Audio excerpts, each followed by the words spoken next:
کبھی ایسا ہوتا ہے کہ بزرگوں کے یا بڑی نسبتوں کے احترام میں اپنے اندر کے اضطراب کو دبانا پڑتا ہے۔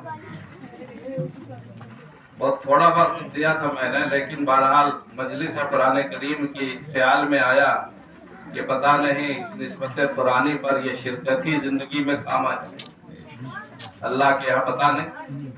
میں تو کوئی عمل تھا نہیں اپنے پاس، لیکن جب اس طرح کے مواقع آتے ہیں تو شرکت کرتا ہوں۔ بہت سارے مسائل ہیں، مصروفیات بھی ہیں، لیکن اس اضطراب کو، اندر کی بے چینی کو اور اندر کے تنگی کو دبا کے رکھنا پڑتا ہے کہ خدا نہ خواستہ اللہ تعالیٰ کو یہ چیز ناپسند نہ ہو جائے کہ تم میری مجلس میں احترام کے ساتھ کیوں نہیں پہنچے۔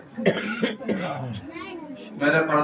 دادا رحمۃ اللہ علیہ کے بارے میں نے سنا کہ حضرت مولانا عبدالحسن صاحب منوروی رحمۃ اللہ